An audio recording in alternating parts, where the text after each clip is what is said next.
সকলেই আমার প্রীতি ও শুভেচ্ছা নেবেন। আশা করি ভালো আছেন। ফারাক্কাবাদের সব গেট খুলে দিতে শুভেন্দুকে ফোন বিহারের মুখ্যমন্ত্রীর। ভারতের বিহারের মুখ্যমন্ত্রী সম্রাট চৌধুরী পশ্চিমবঙ্গের মুখ্যমন্ত্রী শুভেন্দু অধিকারীর সঙ্গে গতকাল রোববার ফোনে কথা বলেছেন। এ সময় তিনি ফারাক্কাবাদের সব গেট খুলে দিতে শুভেন্দুকে অনুরোধ জানান। বর্তমানে ভারতের গঙ্গার পানি বাড়ছে এবং বিহারে বন্যা পরিস্থিতির সৃষ্টি হচ্ছে। এক্সে এক পোস্টে বিহারের মুখ্যমন্ত্রী বলেছেন, ফারাক্কার সব গেট খুলে দিলে নদীর স্বাভাবিক প্রবাহ সহজ করবে এবং বিহারের বন্যা পরিস্থিতি স্বাভাবিকে সহায়তা করবে।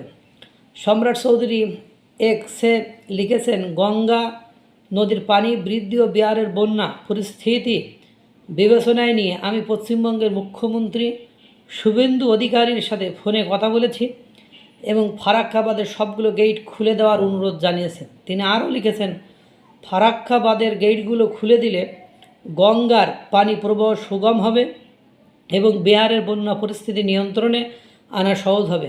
মুখ্যমন্ত্রী শুভেন্দু অধিকারী এ ব্যাপারে দ্রুত ব্যবস্থার আশ্বাস দিয়েছেন।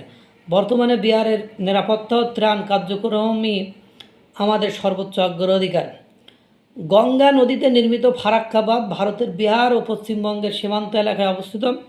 ভারতের বিহার ও উত্তর প্রদেশে অতিরিক্ত বৃষ্টির কারণে নদীর পানি বিপদসীমা অতিক্রম করলে দেশটির প্রশাসন বাঁধের সুরক্ষায় ফারাক্কার সবকটি গেট খুলে দেয়।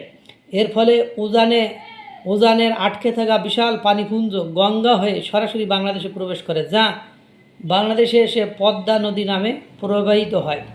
ফারাক্কার উন্মুক্ত পানি পদ্মায় আসা মাত্র নদীর পানি দ্রুত বাড়ে এবং অতিরিক্ত পানি চাপে পদ্মা থেকে তা গড়াই, মধুমতি, আড়িয়াল খাসহ অন্যান্য শাখা নদীতে ছড়িয়ে পড়ে।